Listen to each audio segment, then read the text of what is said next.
week has been a complete washout. We have the Parliamentary Affairs Minister, Mr. Kamal with us. Mr. Kamal, you are considered to be a kind of a wizard as far as getting the business agenda passed. But the whole of last week has been a complete washout. Does that bother you? Does that worry you? Because the important agenda is coming up next week. Of course it bothers me. Of course it worries me. Because at the heart of our democracy lies parliamentary democracy. And the fragmentation in polity, political parties are now in their own orbits. You have so many parties who have a different agenda, who have different issues. And for them even to find convergence within themselves becomes difficult. Then for me to find convergence not with one party, but a series of parties becomes difficult. So it does bother me. It just merely doesn't bother me because Parliament is not functioning. But on the larger issue that Parliament, which is meant to discuss and debate, is not working, and these discussions and debates are happening in TV channels, is happening in verandas, is happening in rooms.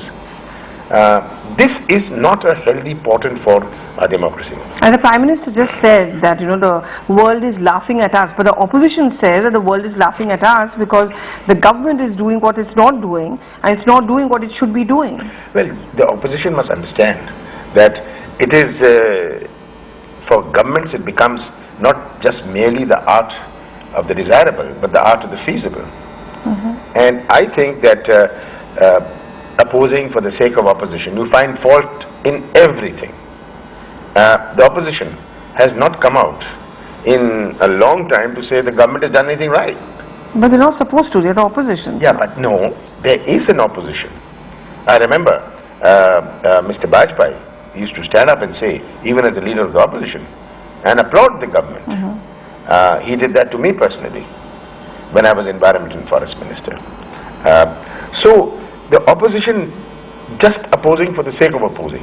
If they have issues, let's discuss it in the House. They will get as much of media space doing it in the House as much as they'll get outside. Well, now the big challenge next week, first of course, is the financial bill.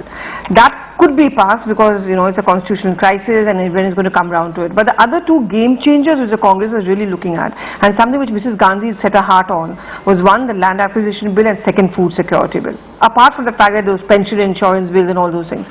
You don't see that coming, do you? Well, let's see what happens next week. I don't want to write them off. We must understand that these are not issues of the Congress party or the government. These are issues of the people.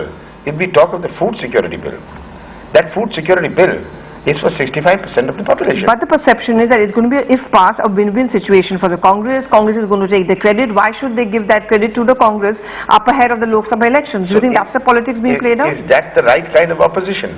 Even if it hurts the people, let's suppose. Is that the kind of parliamentary democracy we want? And they must remember that if they don't like the government, vote it out. Why can't they say the government is absolutely rubbish, let's bring a no confidence motion? You're challenging them to a no confidence motion, but you're aware of the fact that there's a divide within the opposition also. That is in every democracy. It's not, they are not opposing, they are obstructing. There's a difference between opposing and obstructing. And when you oppose, you got to oppose based on your numbers. When you obstruct, 10 members can obstruct. 10 members can obstruct an house. So are we going to have a system which leads to a breakdown where 10 or 15 members can obstruct the house? So when you know you can't oppose it, then you say, I'm going to obstruct it. Is that what we should subscribe to? So who are you looking out at? I mean, one strategy of the Congress, and yours particularly often has been, which what we've noticed is dividing the opposition. You played a Mulayam against the BJP, you spun this kind of a surprise on the BJP, for instance. Is that what you're looking at in the days to come? I'm not looking at any craftsmanship in this. I'm looking at simply to reaching out to them, making them understand the next 2 days that these are the issues. Have you got feelers from them that they're going to be willing to understand? It's not feelers. It's I believe all political parties at the end of the day are responsible. They are responsible political parties, and they have their states. If we are in the center, we must remember that BJP is also ruling in so many states. They are taking advantage of so many of the government schemes which came in also through Parliament, which they are proclaiming to be their schemes. So they must understand this, and I will engage with them more intensively next week.